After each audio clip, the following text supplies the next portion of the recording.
با سلام و درود خدمت شما عزیزان و آرزوی سلامتی برای تک تک شما همراهان گرامی. در خدمت شما خوبان هستم با یک برنامه دیگر و موضوع این ویدیو ما تأسیس تیم ملی فوتبال ایرانه که یک سری از واقعیت‌ها در مورد تأسیس این تیم گفته نشده و پوشیده از چشم عموم مانده. پس از شما دعوت میکنم که تا آخر این ویدیو با بنده همراه باشید و برای حمایت از ما حتما چنل ما را سابسکرایب داشته باشید. امروزه اگر در مورد تأسیس تیم ملی فوتبال ایران در هر کجا جستجو کنید شما به یک جواب میرسید: سال 1320. اما طبق گفته یک سری از اسناد و شواهد قدیمی که هیچ وقت در دسترس عموم قرار نگرفت، تیم ملی فوتبال ایران در سال 1305 اولین بازی تاریخ خودش رو در شهر باکو در کشور جمهوری سوسیالیستی شوروی آذربایجان انجام داد. تیم ملی فوتبال ایران در این سفر 3 بازی انجام داد که یکی از بازی‌ها در تاریخ 30 آبان 1305 مقابل تیم ملی قفقاز که متشکل از کشورهای آذربایجان، گرجستان و ارمنستان بود، در ورزشگاه بالاخانی شهر باکو انجام شد و تیم ملی فوتبال ایران اون بازی رو 4-3 باخت. بعضی‌ها اولین بازی تیم ملی ایران و تاریخ تأسیس اون رو همین تاریخ میدونه. اما از نظر بعضیام این تیم منتخب تهران بود که در این بازی‌ها حضور یافت. اما به هر حال به نمایندگی از ملت ایران به زمین مسابقه رفته بود.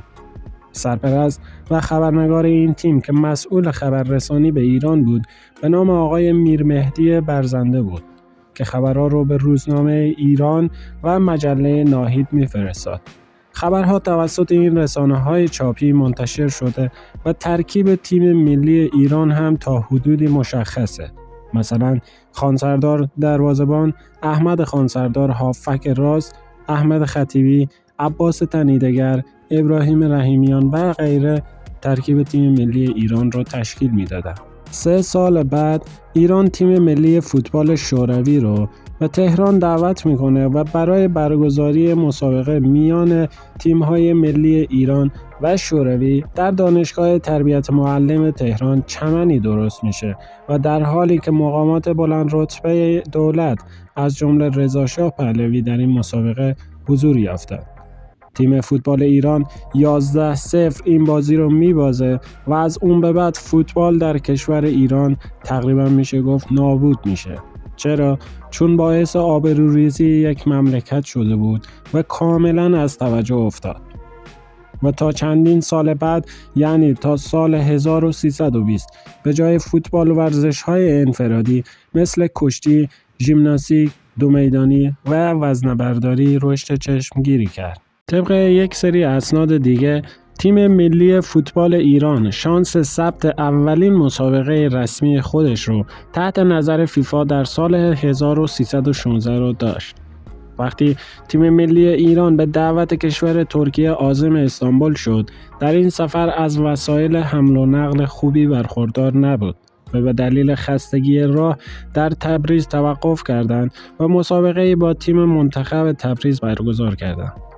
در اون مسابقه تیم منتخب تبریز موفق به شکست تیم ملی ایران شد و سریعاً از تهران تلگرافی زده شد و سفر تیم ملی ایران و مسابقه‌ای که قرار بود در ترکیه برگزار بشه به کلی لغو شد. چون حکومت وقت به این باور بود که وقتی از یک تیم شهری شکست خوردن حتماً باعث آبروریزی دوباره ما میشن.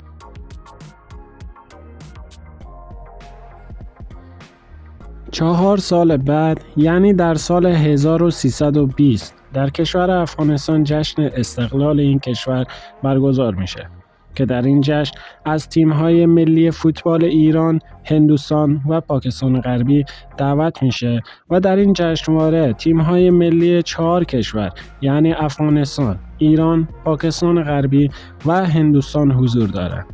در 1 شهریور 1320 اولین مسابقه ایران مقابل هندوستان در کابل و در ورزشگاه قاضی امان‌الله برگزار میشه.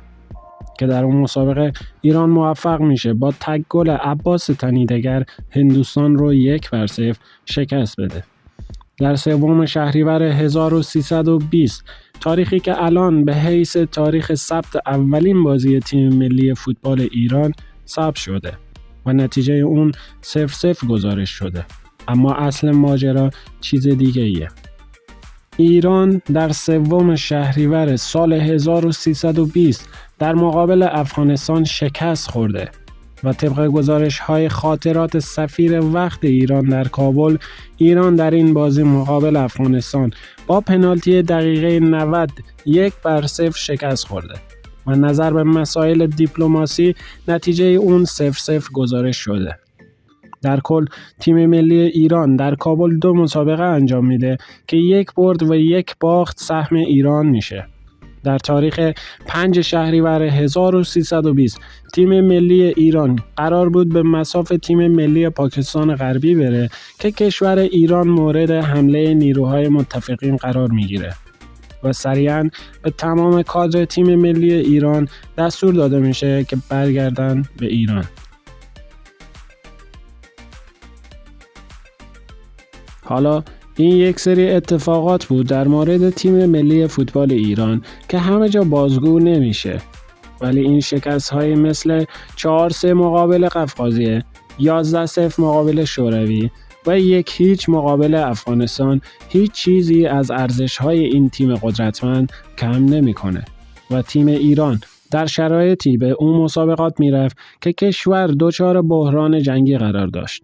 حالا نظری هم بندازیم به چند تا از مهمترین آمار تیم ملی ایران از ابتدا تا کنون.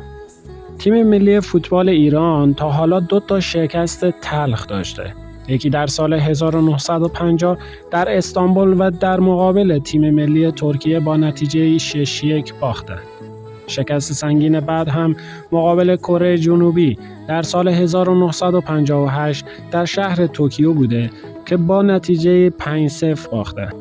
بهترین پیروزی‌های ایران یکی در سال 2000 و در تبریز بود که ایران موفق میشه تیم ملی گوام رو 19-0 شکست بده.